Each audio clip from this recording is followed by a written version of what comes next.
Selamat mendengarkan podcast ini. Seperti yang sebagian besar saudara tahu bahwa saya terpapar COVID-19 ini ya lebih dari 21 hari saudara. Sejak tanggal 9 Juli. Pada mulanya saya bermaksud isolasi mandiri sekitar 6 hari di rumah. Saya enggan ke rumah sakit karena saya merasa fisik dan saya cukup kuat untuk isoman. Tetapi kemudian saya harus 15 hari di rumah sakit dan tidak mengada-ada, itu memang kehendak Tuhan. Sebab selama 15 hari di rumah sakit yang saya sebut sebagai masa pengasingan, saya memperoleh begitu banyak berkat rohani yang tidak ternilai yang mengubah hidup saya. Selama 61 tahun lebih, hampir 62 tahun, saya hidup tidak pernah 15 hari sendiri di satu kamar sakit tanpa teman. Kecuali sesekali suster atau dokter datang. Tapi 15 hari di masa pengasingan saya seperti terlahir sebagai manusia baru. Sehingga benar-benar saya tidak menyesal terpapar COVID ini. Dan mengalami pengasingan selama 15 hari dalam kesendirian saudaraku tanpa siapa-siapa. Berkat rohani yang saya peroleh jauh melampaui penderitaan fisik itu sendiri. Pengalaman dalam pengasingan tidak dapat saya jelaskan dalam waktu singkat. Tetapi kehidupan saya di hari-hari ke depan akan menunjukkan perjumpaan saya dengan Tuhan selama pengasingan tersebut, dan itu benar-benar luar biasa.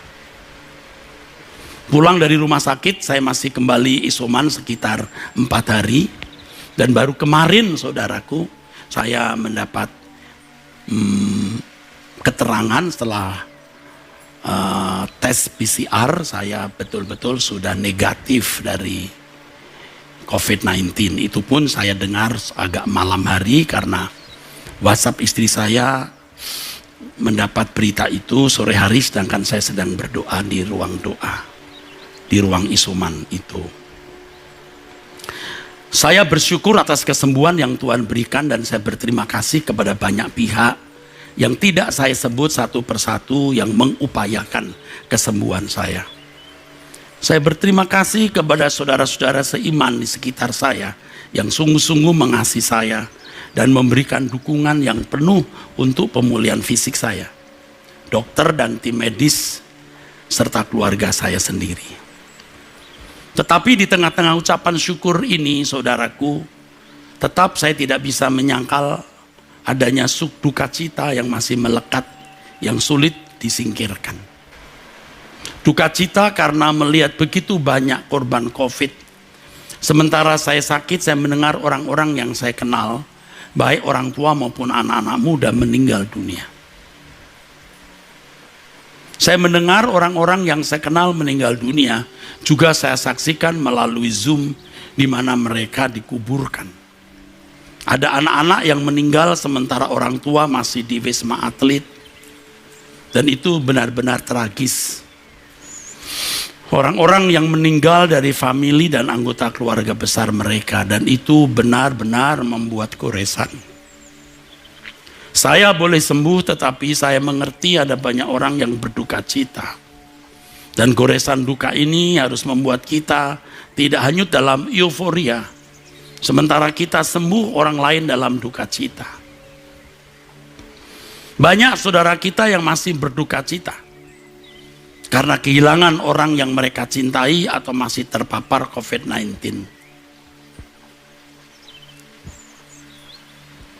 Dan orang-orang yang meninggal ini benar-benar saya kenal. Baik orang tua maupun anak-anak. Anak muda maksud saya. Selama saya sakit, saya mendapat perawatan yang baik. Memperoleh kamar dan penanganan medis yang sangat baik. Dengan obat-obat yang sangat baik dan tentu saja tidak murah. Tetapi banyak orang yang berjam-jam menunggu di ruang UGD. Mereka menunggu untuk mendapat kamar perawatan yang akhirnya tidak memperoleh. Ada yang pulang, dan memang pada waktu saya sakit itu lagi peak atau puncak-puncaknya saudaraku. COVID di Indonesia dan di Jakarta. Benar-benar saya mendengar langsung orang yang pulang ke rumah untuk isolasi mandiri, dan di antara mereka ada yang meninggal dunia dan sangat mengenaskan karena tidak mendapat perawatan yang baik. Sekali lagi, kebetulan ketika saya sakit, kurva korban COVID sedang sangat tinggi. Saya mendapat fasilitas yang baik guna memperoleh pemulihan dari COVID-19. Tapi duka saya sampai saat ini belum hilang, mengingat korban masih berjatuhan. Terutama orang-orang yang tidak memiliki keadaan seperti saya, tidak mendapatkan kamar, tidak mendapatkan perawatan seperti yang saya terima. Banyak penderita yang tidak memiliki obat, tidak mampu beli obat apalagi vitamin yang memadai untuk bertahan hidup. Kita menyaksikan pemerintah benar-benar berusaha untuk menanggulangi wabah ini dengan sangat baik dan serius. Kita bersyukur Tuhan memberikan presiden dan jajarannya yang benar-benar serius menangani COVID-19. Tetapi tentu saja pemerintah juga terbatas dalam menanggulangi semua persoalan yang ada di tengah-tengah masyarakat. Kemarin ketika saya kembali dari PCR untuk memastikan kesembuhan saya sempat melihat orang-orang yang mulai berjualan, tukang ketoprak, gorengan, dan lain-lain, mulai berjualan, pasar-pasar tradisional mulai menggeliat, dan saya sempat menyaksikan langsung. Dan itu membuat hati saya terharu. Allah semesta alam adalah Allah semua orang. Allah semua manusia, juga manusia di Indonesia. Dan Allah masih mengasihi bangsa Indonesia. Saudara pasti bersyukur saya sehat, karena sebagian saudara menantikan saya berkhotbah. Terima kasih untuk doa dan dukungan yang telah Bapak Ibu, saudara-saudara berikan. Tetapi kita juga mau menyampaikan perasaan sepenanggungan yang mendalam kepada saudara-saudara kita yang masih sakit, atau kehilangan orang-orang yang mereka kasihi. Sepenanggungan yang mendalam.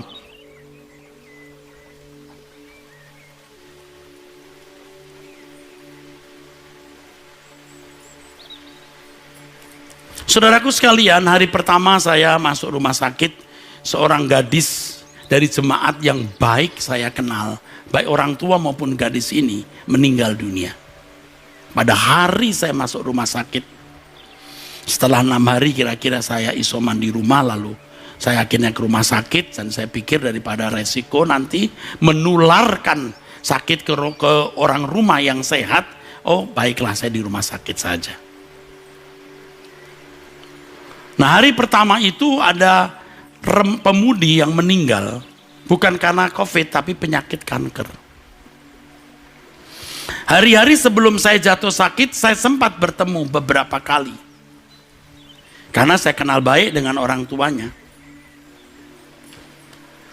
Sangat kuat terngiang di telinga saya ketika gadis itu berkata bahwa dia tidak mau ke rumah sakit lagi karena keadaan makin memburuk. Ia memilih pulang ke LB3. Jelas dia berkata, "Om, saya mau pulang ke LB3. Dan pada hari pertama saya masuk rumah sakit, saya mendapat berita ia meninggal. Perkataan itu sangat menyentuh dan menjadi hidup dan berbicara keras di hati saya. Ada goncangan dalam jiwa saya. Sementara saya meriang, saya panas, saya merasa badan saya labil, saya mendengar berita itu, jadi jiwa saya juga ada sedikit goncangan. Tapi saya bersyukur kebenaran yang saya sampaikan di Suara Kebenaran melalui Truth ID tidak sia-sia. Seorang gadis cantik yang masih belia, ya belum punya pasangan, berkata saya memilih pulang ke LB3 Om. Dan memang dia akhirnya meninggal. Dan sementara saya bicara ini, pasti mama papanya sedang mendengar khutbah saya.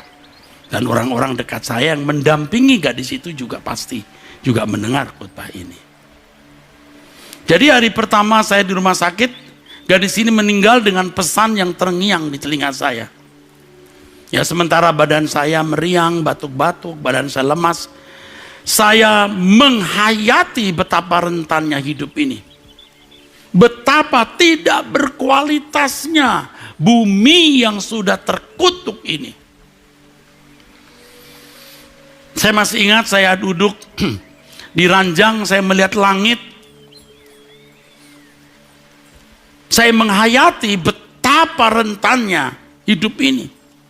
Sambil memandang langit yang mulai gelap waktu itu, sudah mulai senja menuju malam, saya berpikir bahwa semua kita pada saatnya, bukan hanya karena wabah COVID, tapi karena faktor usia dan lain sebagainya, karena tubuh kita rentan akan berkeadaan seperti itu. Pasti meninggal dunia. Sesuatu yang tidak bisa kita hindari. Setiap kita pasti memiliki muara. Muara. Kata ini menunjuk berakhirnya atau menunjuk tempat berakhirnya aliran sungai. Muara. Muara kita adalah kematian. Tidak pernah ada muara lain. Yang saya kasihi jemaat Tuhan, khususnya pecinta suara kebenaran. Wabah COVID-19 yang melanda dunia dan mengubah wajah dunia ini, mestinya membuka mata kita dan benar-benar menyadarkan betapa tidak berkualitasnya bumi yang sudah terkutuk ini. Firman Tuhan berkata kepada Adam dan Hawa, karena engkau mendengarkan perkataan istrimu dan memakan dari buah pohon yang telah kuperintahkan kepadamu, jangan makan daripadanya. Maka terkutuklah tanah karena engkau. Dengan bersusah payah engkau akan mencari rezekimu dari tanah seumur hidupmu. Semak duri dan rumput duri akan dihasilkannya bagimu, dan tumbuh-tumbuhan di padang akan menjadi makananmu. Dengan berpeluh engkau akan mencari makananmu sampai engkau kembali lagi menjadi tanah, karena dari situlah engkau diambil, sebab engkau debu dan engkau akan kembali menjadi debu. Kejadian pasal 3 17 sampai 19. Bumi yang sudah terkutuk tidak mungkin dapat dinikmati secara proporsional. Percayalah. Percayalah saudara. Bumi yang sudah terkutuk tidak mungkin dapat dinikmati secara proporsional. Allah tidak akan memberi kebahagiaan kepada manusia dengan menikmati hasil karyanya, sementara manusia tidak hidup di dalam kekudusan Allah, atau tidak hidup sesuai dengan standar moral dan keberadaan sesuai dengan maksud tujuan manusia itu diciptakan. Jadi selamanya bumi tidak akan bisa dinikmati sebagaimana mestinya, karena semua manusia telah berdosa, telah kehilangan kemuliaan Allah, telah menjadi manusia tidak sesuai dengan maksud tujuan Allah menciptakan manusia, tidak sesuai dengan rancangan Allah semula. Percayalah, bumi ini suatu hari akan dihancurkan menjadi lautan api. Jangan Anda berpikir itu masih jauh, karena kapan saja itu bisa terjadi. Dan manusia yang memberontak kepada Allah ada di dalam lautan api tersebut. Jangan main-main dengan hal ini. Jangan anggap sepele. Jangan Anda anggap ini remeh. Jangan anggap ini remeh.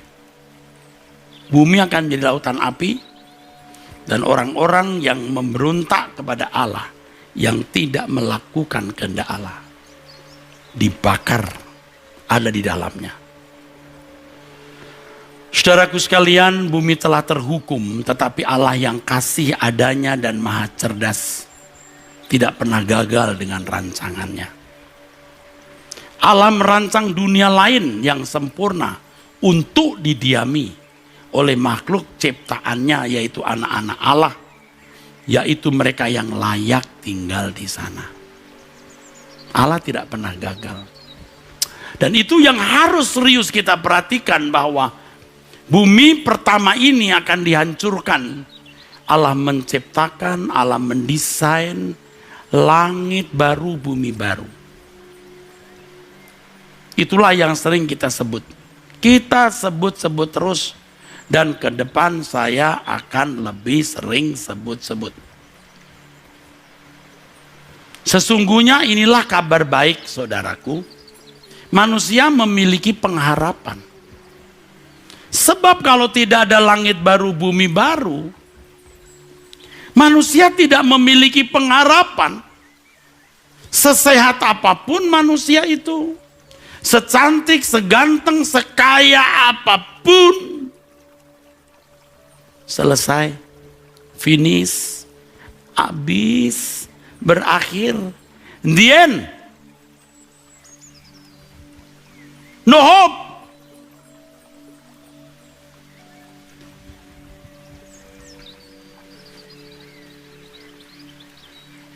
Kalau tidak ada langit baru, bumi baru, manusia tidak memiliki pengharapan, saudaraku. Apa yang mau diharapkan? Semua berakhir. Ngerti nggak? Masa nunggu kita sekarat baru bener ya? Masa nunggu kita di ujung maut? Masa menunggu di ujung maut baru berkata benar ya? Apalagi kalau sudah mati lalu menghadap pengadilan Tuhan. Ternyata benar juga ya.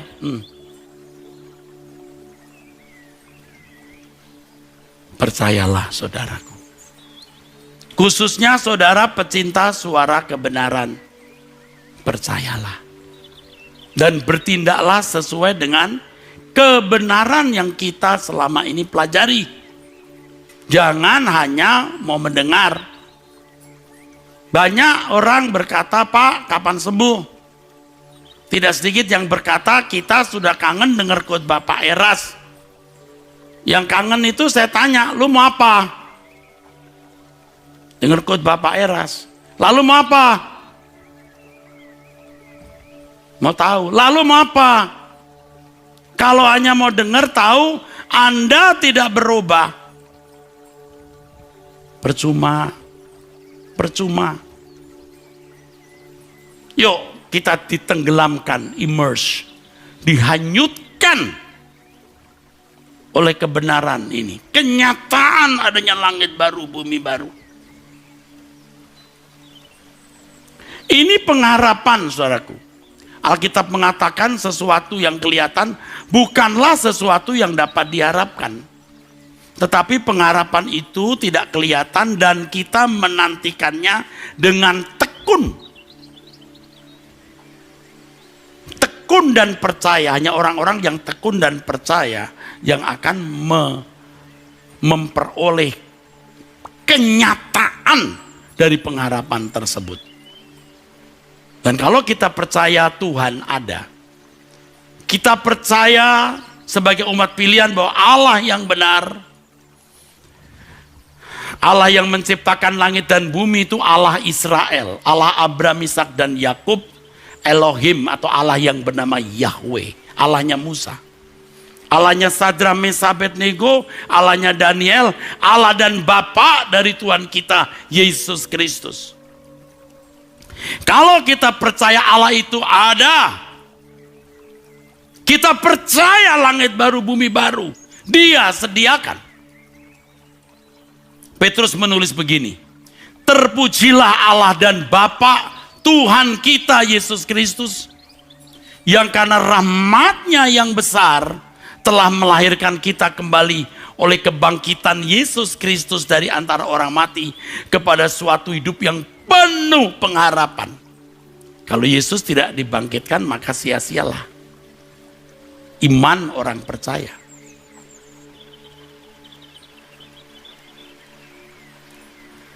Hidup yang penuh pengharapan untuk menerima suatu bagian yang tidak dapat binasa, yang tidak dapat cemar, dan yang tidak dapat layu, yang tersimpan di surga, heaven, samayim, bagi kamu. Bukan di mana-mana. Surga. Dengar surga kadang-kadang orang sudah memuntah. Surga lagi, surga lagi. Apa nggak ada bahan sih Pak? Hati-hati mulutmu. Yang kau butuhkan hanya Tuhan dan kerajaannya. Tersimpan di surga. Bapak Ibu tidak punya simpanan apapun tidak masalah. Karena Anda dan saya punya pengharapan. Kehidupan di surga. 1 Petrus 1 ayat 3 dan ayat-ayat berikut.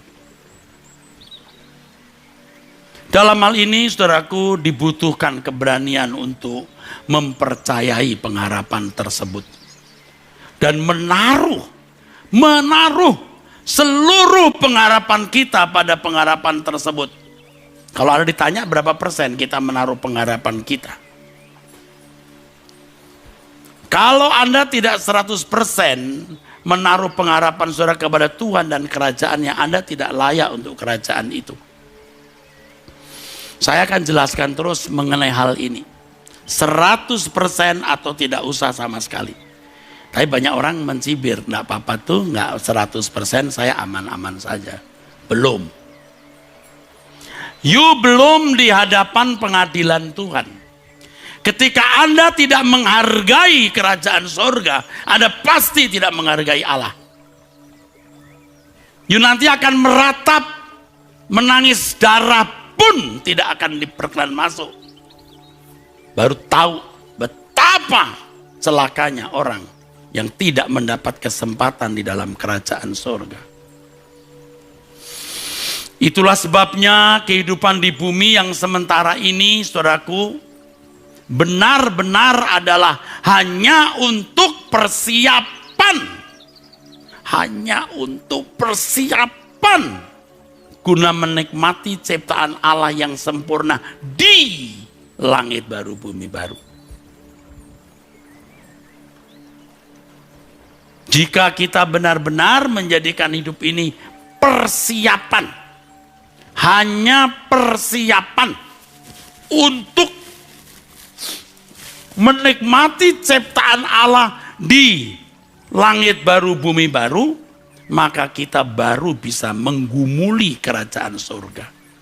Menggumuli kerajaan surga, memperkarakan kerajaan surga, mempersoalkan kerajaan surga. Tetapi kenyataan yang dapat dilihat dalam kehidupan hampir semua orang, termasuk orang Kristen, lebih banyak yang menggumuli kerajaan dunia. Pada umumnya menggumuli kerajaan dunia, mempersoalkan kerajaan dunia, memperkarakan kerajaan dunia. Saya ingatkan demi nama Tuhan, awas kalau saudara tidak berubah. Bahaya, ya, mengerikan. Pada umumnya orang berusaha bagaimana dapat memiliki sebanyak-banyaknya, selengkap-lengkapnya yang ada di bumi ini. Dari berbagai fasilitas sampai kehormatan, gelar pangkat, kedudukan, kekuasaan, dan lain-lain. Serta menikmati sepuas-puasnya. Dan itu sudah menjadi habitat, kodrat, ya, selera manusia. Mereka menganggap hal itu bukan suatu kesalahan, bahkan mereka merasa bahwa itu berkat Tuhan yang mereka terima dan mereka berhak nikmati sepuas-puasnya. Saya bicara kepada saudara yang setuju, yang tidak ya tidak masalah. Maka tadi saya sudah bicara, saudara pecinta suara kebenaran.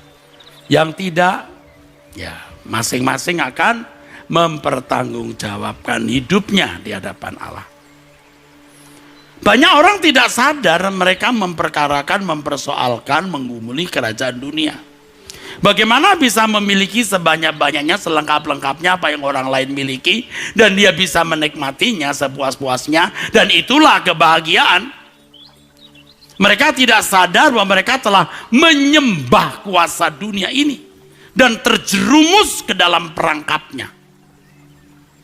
Tapi tidak sadar saudara, sibuk dengan hal-hal yang tidak perlu dia sibuk.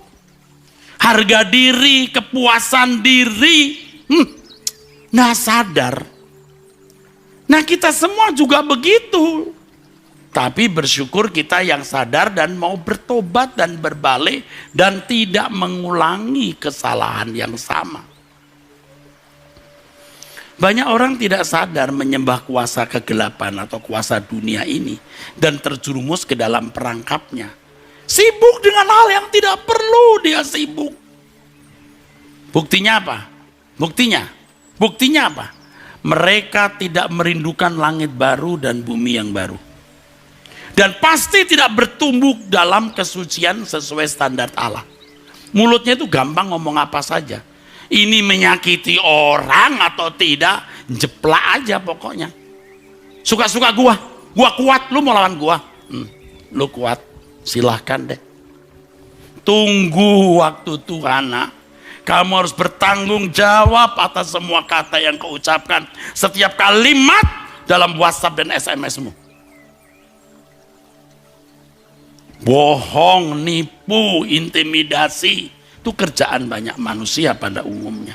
Mereka tidak sadar bahwa satu kata yang kita ucapkan harus kita pertanggungjawabkan di hadapan Tuhan. Ngeri. Tadi saya baru bicara dengan beberapa orang di sekitar saya karena memang sangat sedikit. Jangan sekali-kali kita ngomongin orang. Stop. Jangan kita ngomongin orang lagi. Ingat ya. Di meja ini, di kursi ini tidak lagi kita membicarakan orang lain. Ya kecuali itu positif.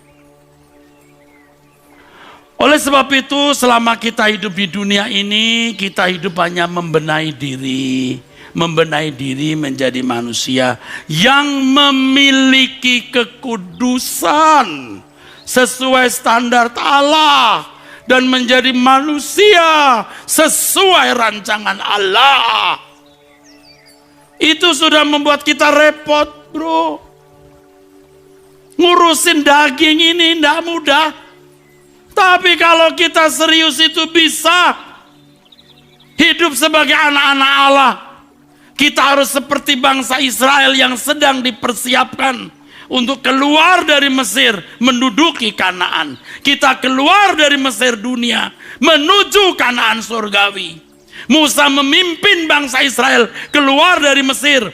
Tuhan Yesus melalui Roh Kudus menuntun kita orang percaya keluar dari dunia menuju kerajaan Allah Bapa. Itulah sebabnya Tuhan Yesus berkata berulang-ulang, kamu bukan dari dunia ini. Kamu bukan berasal dari dunia ini. Paulus mengatakan kewargaan kita ada dalam surga. Di sana Tuhan Yesus sedang menantikan kita untuk mengubah tubuh kita ini menjadi tubuh seperti tubuh kemuliaan Tuhan Yesus. Dan ini harus menjadi agenda kita satu-satunya. Tidak ada agenda lain. Tidak ada agenda lain. Kita harus kembali kepada ajaran yang mulia Tuhan Yesus. Yang murni, yang sejati, yang orisinil. Selama berabad-abad gereja telah meninggalkan Injil yang murni ini. Hal ini nampak jelas ketika gereja tidak mengkampanyekan. Gereja berhenti mengkampanyekan. Gereja berhenti mengajarkan kerajaan surga secara proporsional. Kerajaan surga hanya menjadi harapan, tapi bukan menjadi pergumulan hidup yang dijalani sejak di bumi. Ya memang gak ada orang mau masuk neraka, tapi tidak ada yang serius menggumuli kerajaan itu sejak di bumi. Pergumulan hidup yang dijalani banyak orang Kristen atau hampir semua orang Kristen adalah kerajaan dunia. Makan, minum, kawin dikawinkan. Bahkan gereja pun hanya menjadi tempat di mana orang mencari berkat jasmani. Saudara, saya tidak katakan mujizat itu salah.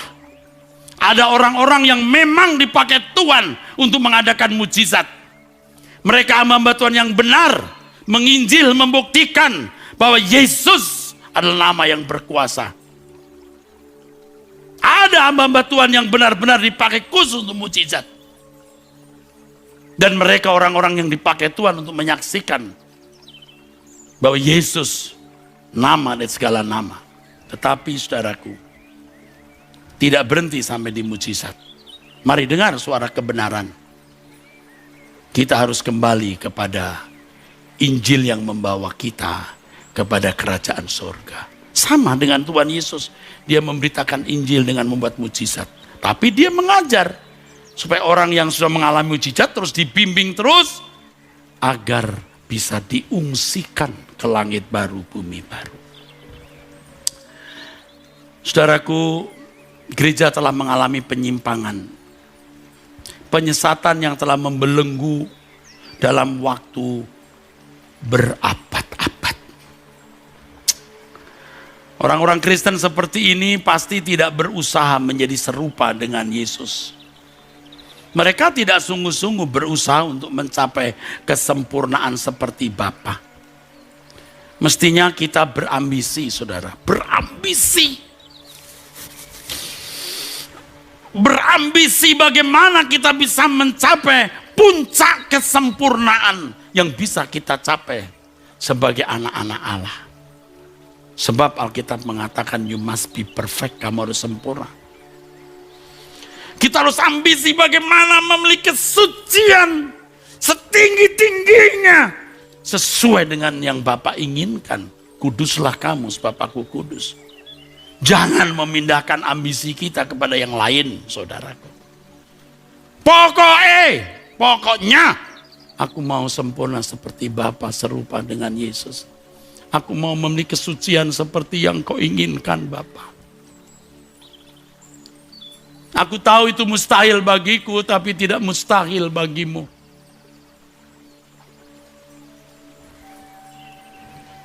Banyak orang tidak sungguh-sungguh berusaha untuk mencapai kesempurnaan seperti Bapa. Sebab telah memindahkan tekad, hasrat, gairah, ambisi itu untuk yang lain. Untuk yang lain. Sehingga kerinduan untuk menjadi sempurna seperti Bapa, hidup tidak bercacat, tidak bercela, menjadi tumpul. Orang-orang seperti ini tidak mempedulikan perasaan Allah. Mereka lebih mempedulikan perasaan sendiri. Bagaimana bisa membahagiakan dirinya sendiri. Tentu orang-orang seperti ini tidak mempedulikan apakah kehidupan mereka telah menyenangkan hati Tuhan atau tidak. Saya baru mengerti bagaimana seharusnya hidup sebagai orang yang ditebus, saudaraku. Kalau dia menebus hidupku, aku bukan milikku, maka tidak berhak aku memiliki gairah. Kecuali gairah untuk menyenangkan dia. Jadi selalu kita lihat hati Bapa apa yang menyenangkan dia. Setiap kata yang kita ucapkan, setiap renungan hati kita, setiap keputusan dan pilihan kita menyenangkan dia. Banyak orang Kristen generasi kita ini dan generasi ke depan yang telah kehilangan Injil yang murni. Sebagai buktinya mereka hidup dalam kewajaran seperti anak dunia. Mestinya kewajaran kita itu Yesus. Itu wajar. Itu baru wajar. Orang percaya umat pilihan yang mengenakan sebutan Kristen yang artinya seperti Kristus harus hidup wajar. dan kewajarannya adalah seperti Kristus. Maka kita menyandang kata Kristen. Jika seorang Kristen tidak seperti Yesus, berarti bukan anak Allah. Dan tidak akan diterima dalam kerajaan surga, sebab yang diterima yang melakukan kehendak Bapa. Yang melakukan kehendak Bapa.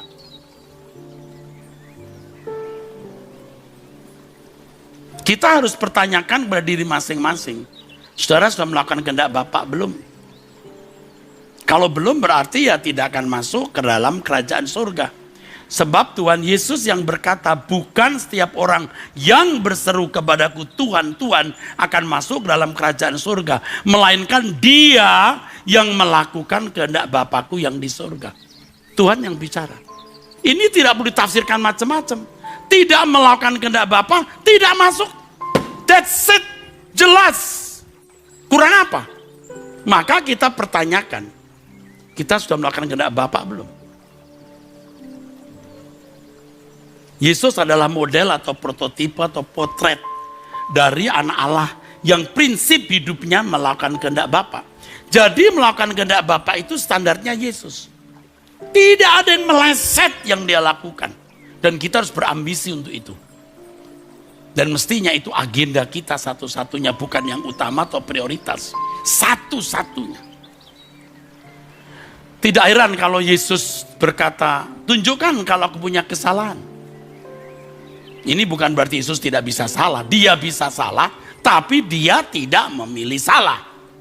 Kalau Yesus berkata, tunjukkan salahku, karena memang dia tidak bisa bikin salah. Itu mah sandiwara. Dia bisa bikin salah, tapi tidak membuat salah.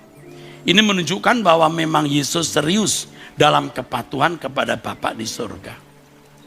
Kehidupan seperti Yesus tersebut adalah kehidupan seseorang yang benar-benar tidak bercacat, tidak bercela. Ini yang menjadi kerinduan kita, saudara. Ini yang menjadi perburuan utama kita. Memiliki kehidupan seperti Yesus. Kerinduan kita haruslah ini. Lebih dari sekedar mengupayakan karir, uang, rumah tangga, dan lain sebagainya. Semua itu kita lakukan juga untuk supaya kita menjadi anak-anak Allah yang berkenan. Menggumuli kerajaan surga artinya menjadikan hal memiliki kehidupan seperti Yesus sebagai satu-satunya pergumulan. Amin.